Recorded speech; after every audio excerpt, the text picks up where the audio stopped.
Good morning, students. Civics Lesson 3 Government. And this is the part 2 of the lesson Government. In the previous session, we have completed up to the topic levels of the government, that is in page number 213. And in today's session, we will start with the next topic, types of government. In the previous session, we studied about what is meant by government. Government means a body, an institution, or a group of people who take decision about how to manage the affairs of the country. And we also studied about the need for a government and the duties of the government. The functions of the government includes making laws, maintaining law and order, to protect the people, providing facilities, social justice, and rescue and relief during calamities. We also studied about the levels of the government, which includes the local level, state level, and national level. So can you recall, children? So all these topics you would have studied for your second unit test. In today's session, we will study about the types of government, which includes the monarchy system, dictatorship, and democracy. And we will study about the universal adult franchise, which means all citizens who are 18 years and above are free to vote irrespective of caste, education, religion, color, and economic condition. And next we will study about women's suffrage movement. So it is the women's right to vote in political election. So this movement aims for the rights of the women to vote in political election. And then we will study about the struggle against apartheid. Apartheid means it is a system where people are divided based on race, color, gender, etc. So we will cover all these topics in today's session. Types of government. 1000 years back, people lived in groups. The oldest person in the group will be the head of the group because he is considered as the most wisest person. That is the knowledgeable person. People approach this old man or the headman of the group in order to solve their problems and to seek advice. The headman would tell the people what to do and what not to do. He will also give judgment based on his level of understanding. But once the group of people living together became larger, that is, as the members of the group increased, it was not possible for one man to control all the people. Therefore, a system of government were formed. Monarchy. The first system of the government was the monarchy. In this form of government, there is a king or queen who is the head of the government. So, the king or the queen is the head of the government, and below them are the advisors and ministers. The king or the queen, who is the head of the monarchy type of government, takes all decisions with the help of few ministers or advisors. The king or the queen could decide as per their likes and dislikes. So, in this monarchy system of government, they are not answerable. That is, the king or the queen is not answerable to the public about their policies. After the death of the king or the queen, the control of the kingdom is passed down to their children as per their choice. Normally, the eldest son of the king or the queen takes over the control of the kingdom. So this system of succession is known as hereditary. Succession means the process of inheriting the title. Suppose if the kingdom is very large, then the kingdom will be divided into smaller units, and the selected people will be the head of each unit. So even though if they are head of each unit, they have to obey all the orders of the king and they have to act accordingly. So this is the monarchy system of government. Can you understand, children? Yes. Now we will move to the next form of government. It is dictatorship. Dictatorship. This is a system of government where one man who is normally from military takes over the government by use of his force. So in this system of government, one man who is from military takes over the control of the government by making use of his power and strength. And then he, along with his friends and supporters, starts to rule over the region in the way he wants. And now let us look at the example of the dictatorship form of government. Adolf Hitler. So Adolf Hitler is a in-service man in German army and he became the politician in Germany, and then he was also a leader of the Nazi party. Adolf Hitler also became the Chancellor of Germany in the year 1933. And then he formed the dictatorship form of government. Normally, such governments use force on people and harm anyone who does not obey their orders. So this dictatorship form of government use force on people. That is, the leader provides severe punishment to the people and they behave very harshly if the people do not obey to their orders. They are generally harsh so that no other person snatches the power of governance from them. So the people living under the monarchy and the dictatorship form of the government have to obey their leader without asking any questions, and they have no control over the person who rules over them. So whatever they say, we have to obey, or else a strict punishment will be provided to the people. For example, consider in your class, if the toughest and strongest child becomes the leader of your class, then what will happen? That child will behave the way he likes and he will never listen to anyone in the class. Isn't it? He would beat others, force them to obey him, take away their things, and he will behave the way he wants. So therefore, no one would be happy in the class in such situation. So therefore, the most intelligent and sensible child in the class will be made as the leader of the class. Democracy. Democracy is a form of government where the people elect their leaders.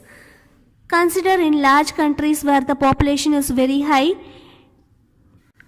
In such situation, it is not possible to have one leader.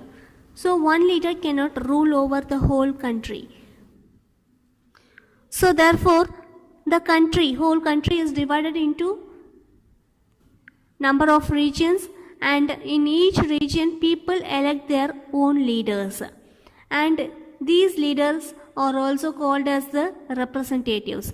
So the elected leaders are called as the representatives. These elected leaders or the representatives sit together and they form the government. So this system of government is called as the representative democracy, because the representatives who are elected by the people form the government. These elected representatives make laws, rules, and ensures that all works well in the region. After a fixed time, if the people feel that the selected leaders did not do their job properly, or if they do not work for the welfare of the people, then the people have rights to change their leader. So this type of government where the people elect their own leader are called as democratic form of government. Universal adult franchise. In many countries, people made rules as to who can vote and who cannot vote. So there is a discrimination on who can vote and who cannot vote, and all the people of that country are not given rights to vote. Only some people are given the rights to vote. So therefore this means everyone in that country are not treated equally, and such democracies, that is such form of government, are not pure democratic form of government. So a country where all the adult citizens are given the rights to vote is said to be following the principle of universal adult franchise. So universal adult franchise refers that all citizens who are 18 years and above are free to vote irrespective of caste, education, religion, color and economic condition. In India, every adult citizen who are 18 years and above have the rights to vote. This is the best form of democracy. In India, equal rights are provided to all the citizens, which means there is no discrimination against any person based on caste, race or religion. And therefore, a rich or a powerful person cannot ill-treat, insult or exploit the weak and the poor ones. And thus, India is said to follow the democratic form of government. Women's suffrage movement. Under this topic, we are going to study about women's right to vote in political election. Governments like European government and American government, who were calling themselves as democratic country, did not provide equal rights to their citizens to vote. They did not allow the women to vote. They believed that women are inferior to men. That is, they believed that women are not equal to men in thinking and working. So therefore the women protested against such discrimination. A movement for equality started in America in the year 1848. During the First World War, where men went out to fight, women were called into work in factories. So women were called to work in factories, and there they proved themselves that they are equal to men. Gradually, after a long struggle, government gave women the right to vote as equal citizen. In America, women got their voting right in the year 1920. But in our country, India, it is one of the country where even in the first general election itself, the principle of universal adult franchise was adopted. That is, from the very first general election itself, the citizen of the country, our India, were given the equal rights to vote.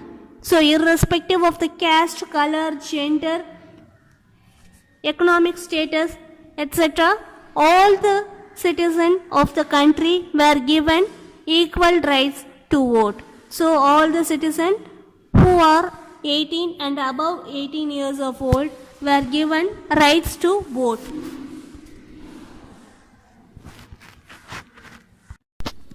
The struggle against apartheid. While the government in Europe and America did not provide equal rights for the women to vote, there are some other government who did not give equal rights to citizens based on their caste or race. For example, consider South Africa. The people were divided in races as whites, blacks, and colored.